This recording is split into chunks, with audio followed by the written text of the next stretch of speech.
Hi hello welcome to NN Telugu news కి స్వాగతం. నా పేరు వాహన్. సో పవన్ కళ్యాణ్ అరెస్ట్ కు రంగం సిద్ధం. మీరు విన్నది నేను అన్నది కూడా నిజమే. నిజంగా పవన్ కళ్యాణ్ అరెస్ట్ కి రంగం సిద్ధమవుతుందా? ఈ డీటెయిల్స్ మీరు చూడాలనుకుంటున్నారు, ఖచ్చితంగా ఈ వీడియోని మీరు చూడాలి, స్కిప్ చేయకుండా చూడండి. పూర్తి డీటెయిల్స్ ని మీ అందరికి కూడా క్లీన్ గా ఎక్స్ప్లెయిన్ చేయడానికి రెడీగా ఉన్నాను.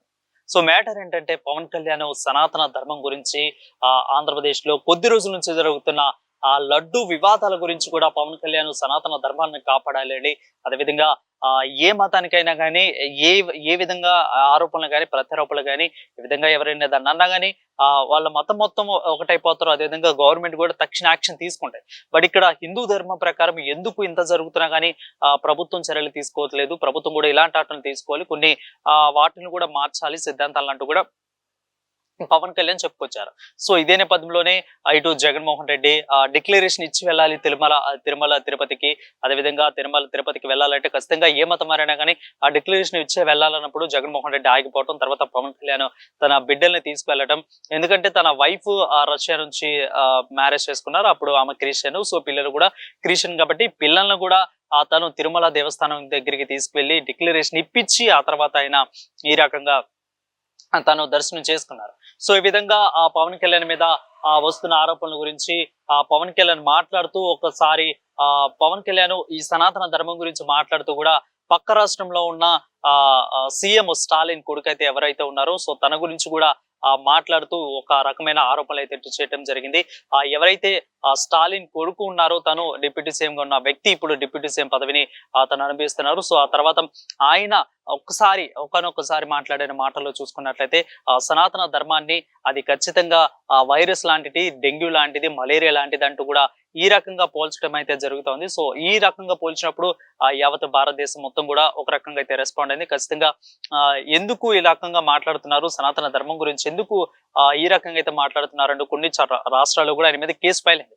సో ఇదే నేపథ్యంలోనే ఈ రకంగా కేసు ఫైల్ అయిన తర్వాత ఆయన ఆ మాటలు కూడా వెనక్కి తీసుకోలేదు. అంటే తమిళనాడులో జరుగుతున్న రాజకీయాలు పూర్తిగా కూడా ఎలా ఉంటాయి అంటే వాళ్ళు తన్నుకుంటారు, తిట్టుకుంటారు. బట్ వేరే రాష్ట్రం వాళ్ళు కానీ వేరే ఇది కానీ వచ్చినప్పుడు ఆ రాష్ట్రం మొత్తం కూడా ఒకటైపోయింది. ఎందుకంటే రాష్ట్రం మొత్తం కూడా ఆ పెరియర్ పెరియర్ యొక్క వారసత్వాన్ని అక్కడ దింపుతారు. వాళ్ళందరూ కూడా ఇప్పుడు రాజకీయాలు కూడా పూర్తిగా పెరియర్ వారసత్వం, పెరియర్ యొక్క సిద్ధాంతాల మీద ఆధారపడి ఉంటుంది. సో ఈ రకంగా ఉండటం వల్ల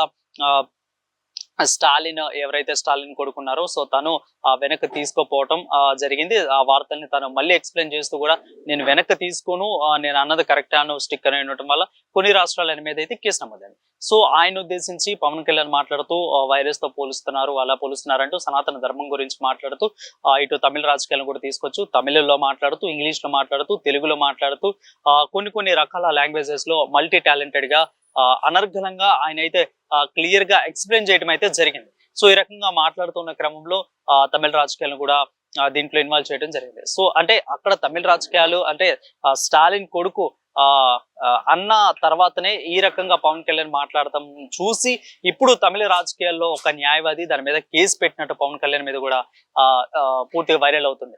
సో నిజంగా పవన్ కళ్యాణ్ మీద ఈ రకంగా చేసిన వ్యాఖ్యలను బట్టి వాళ్ళు కానీ కేసు పెడితే ఇది ఏ రకంగా ఉంటుంది అనేది కూడా చూడాలి. సో పవన్ కళ్యాణ్ మీద వచ్చిన యాక్షన్స్ ని ఈ యొక్క ఫైల్ ని కూడా ఏ విధంగా తీసుకుంటారు, ఇటు తెలుగు రాష్ట్రాల్లో ఏ విధంగా తీసుకుంటారు అనేది చూడాలి.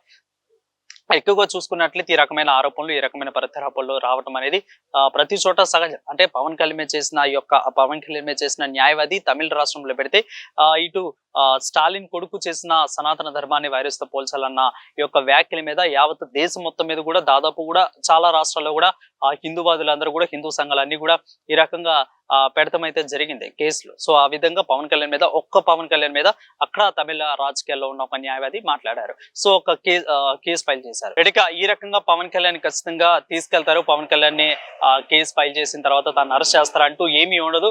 బట్ వచ్చేసరికి దాని మీద ఆరోపణలు వచ్చినప్పుడు తాను తీసుకోవటం, దాని మీద వచ్చినప్పుడు వాటిని సరి చేసుకోవటమా లేదంటే దానికి క్లియర్ ఎక్స్ప్లెయిన్ ఇవ్వటం అయితే జరుగుతుంది.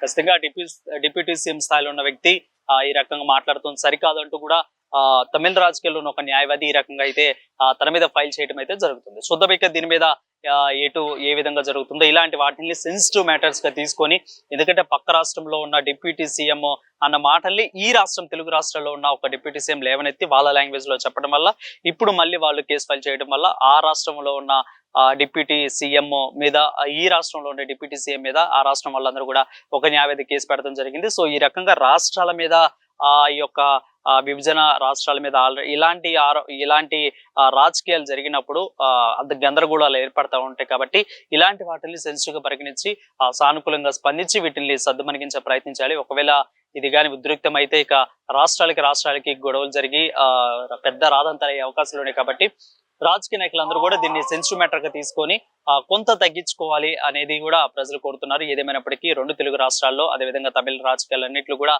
ఒక రకంగా లడ్డు వివాదం అనేది ఈ రాష్ట్రాలే కాకుండా దేశవ్యాప్తంగా వెళ్ళటం, ఇది మళ్ళీ పోయి సనాతన ధర్మం కావటం అనేది కూడా ఒకంత రాజకీయాలను కూడా ఎటు నుంచి ఎటు టర్న్ చేస్తుందో కూడా తెలియాల్సిన పరిస్థితి నెలకొంది.